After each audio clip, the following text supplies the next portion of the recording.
इथे आपल्याला 8वीच्या 4 तुकड्या दिल्यात, ए, बी, सी आणि डी. आणि त्या प्रत्येक तुकडीमध्ये किती विद्यार्थी आहेत ते दिलेत. तर ए तुकडीमध्ये 60 विद्यार्थी आहेत. त्याच्यानंतर बी तुकडीमध्ये एकूण 55 विद्यार्थी आहेत, सी मध्ये 40 विद्यार्थी आहेत आणि डी मध्ये 75 विद्यार्थी आहेत. आणि आपल्याला काय दिले की या विद्यार्थ्यांपैकी काही विद्यार्थ्यांना गणितामध्ये ए श्रेणी मिळालेली आहे. ए श्रेणी मिळालेल्या विद्यार्थ्यांची संख्या ए तुकडीमध्ये आहे 45, बी तुकडीमध्ये आहे 33, तसंच सी तुकडीमध्ये 10 विद्यार्थ्यांना गणितात ए श्रेणी मिळाली आहे आणि डी तुकडीमध्ये 15 विद्यार्थ्यांना ए श्रेणी मिळाली. आणि आपल्याला यावरून काय सांगितलंय की शतमान स्तंभालेख काढा. ठीक आहे, याचा अर्थ काय तर आपल्याला आधी शतमान काढून घ्यायला पाहिजे. कसलं शतमान? तर गणितात ज्या विद्यार्थ्यांनी ए श्रेणी मिळवली आहे त्या विद्यार्थ्यांचं शतमान आपल्याला काढायचे. तर ते कसं काढणार? तर इथे 60 विद्यार्थ्यांपैकी 45 विद्यार्थ्यांना ए श्रेणी मिळाली गणितात. त्याचं शतमान म्हणजे काय? तर 45 भागिले 60 गुणिले 100. त्याचं उत्तर किती येतं? तर 75%. तुम्ही जर 45ला 60 भागलं तर 0.75 येतं उत्तर. त्याला 100 गुणलं की 75%. ठीक आहे, तसंच इकडे काय आहे तर 55 विद्यार्थ्यांपैकी 33 विद्यार्थ्यांना ए श्रेणी मिळाली गणितात. त्यांचं शतमान कसं काढणार? तर 33 भागिले 55 गुणिले 100 म्हणजेच किती येतं? 60%. ठीक आहे, तुम्ही जर 55नी 33ला भागलं, करून बघायचं का भागाकार? इकडे बघा, आहे बघ, 33 भागिले 55. तर 11 पाची 55, 11 त्रिक 33 म्हणजेच काय आलं? 3 पंचमांश. आणि 5 आणि 3ला भागायचं तर पहिला भाग कितीचा जाईल? 0चा, कारण 3 5पेक्षा लहान आहे. मग इथे आपण दशांश चिन्ह घेणार आणि इथे 3चे किती होतील? 30 होतील. म्हणजेच 5 30 म्हणजे किती झाले? 0.6. 0.6 गुणिले 100 गुणिले 100 म्हणजे 60%.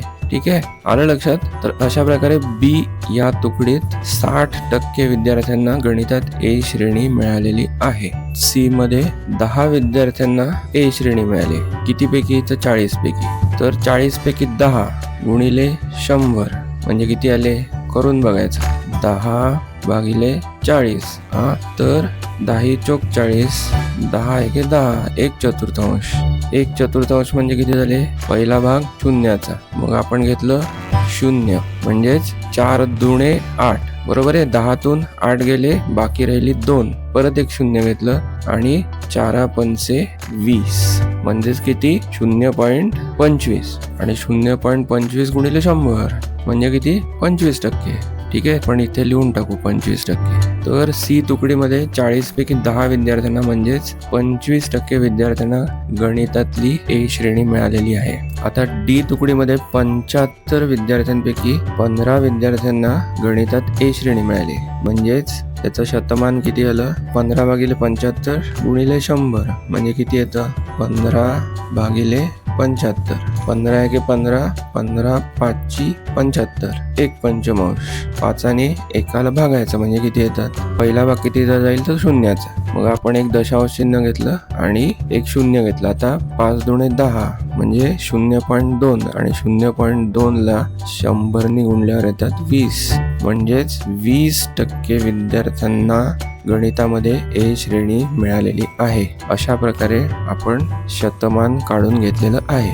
म्हणजेच ए तुकडीमध्ये 75% विद्यार्थ्यांना गणितात ए श्रेणी मिळाली आहे. बी तुकडीमध्ये 60% विद्यार्थ्यांना मिळाली आहे. सी तुकडीमध्ये 25% विद्यार्थ्यांना मिळाली आहे आणि डी तुकडीमध्ये 20% विद्यार्थ्यांना ए श्रेणी मिळालेली आहे. आता आपण ही माहिती आपल्या आलेखात दाखवूया.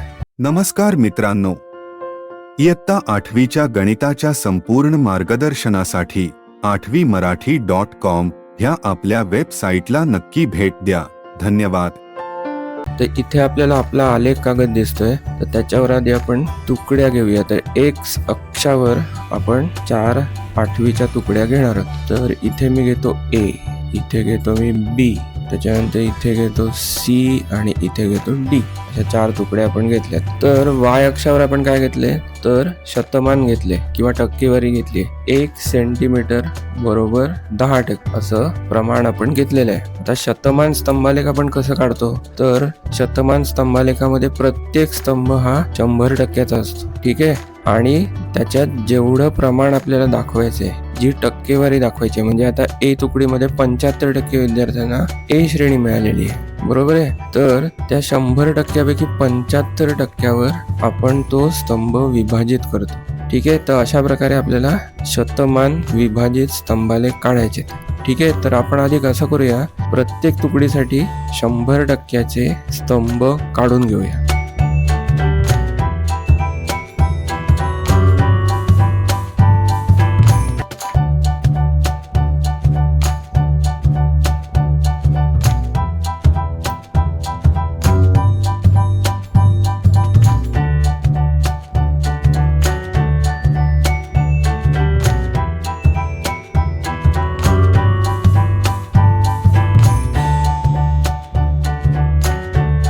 तर आपल्याला माहिती आहे की A तुकडीमध्ये 75% विद्यार्थ्यांना गणितात A श्रेणी मिळाली, म्हणून इथे 70% आणि 80%च्या मधली 5वी जी रेघ आहे तिथे मी 75%चा एक बिंदू घेतो. ठीक आहे. त्याच्यानंतर B तुकडीमध्ये 60% विद्यार्थ्यांना गणितात A श्रेणी मिळाली, म्हणून 60%वर एक बिंदू घेतो. C तुकडीमध्ये 25% विद्यार्थ्यांना म्हणजे 20च्या वरती 5 रेघा म्हणजे ही जी मधली रेघ आहे 5वी त्याच्यावर मी एक बिंदू घेतो. आणि D तुकडीमध्ये 20% विद्यार्थ्यांना गणितात A श्रेणी मिळाली म्हणून 20%वर एक बिंदू घेतो. आता या सगळ्या बिंदूंवर हे स्तंभ विभाजित करून घेऊ.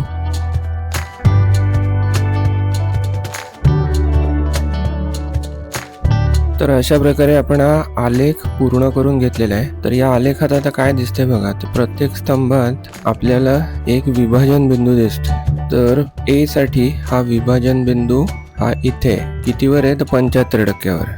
B तुकडीसाठी विभाजन बिंदू आहे 60%वर.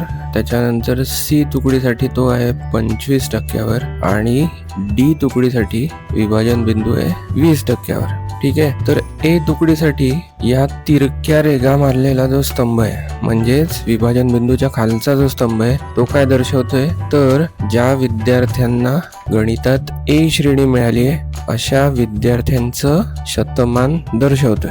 ठीक आहे. त्याचप्रमाणे B तुकडीसाठी 60% विद्यार्थ्यांना A श्रेणी मिळालेली आहे, ती विभाजन बिंदूच्या खालच्या भागात आपण दर्शवली. तसंच C तुकडीसाठी काय आहे तर 25% विद्यार्थ्यांना A श्रेणी मिळाली आहे आणि D तुकडीत 20% विद्यार्थ्यांना गणितात A श्रेणी मिळाली.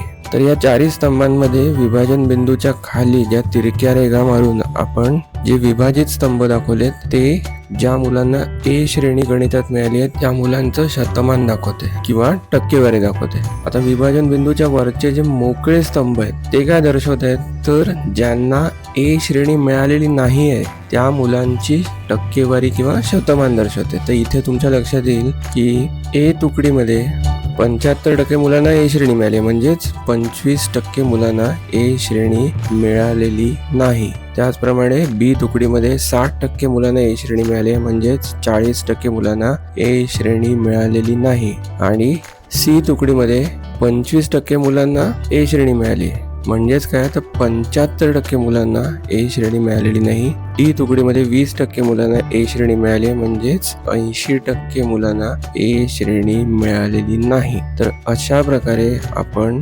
शतमान स्तंभालेख काढून ही माहिती आलेखात दाखवू शकतो. ठीक आहे. तर परत एकदा लक्षात घ्या, शतमान स्तंभालेख काढताना प्रत्येक स्तंभ 100% असतो आणि जी माहिती आपल्याला दिली आहे त्याचं शतमान काढून आपण अशा प्रकारे प्रत्येक स्तंभ विभाजित करतो. आलं लक्षात? ठीक आहे. तुम्हाला जर हा व्हिडिओ आवडला असेल तर कृपया लाईक करा. त्याचप्रमाणे तुमच्या मित्रमैत्रिणींबरोबर जास्तीत जास्त शेअर करा आणि सगळ्यात महत्त्वाचं काय तर कृपया आपलं हे चॅनल सबस्क्राईब करा. धन्यवाद.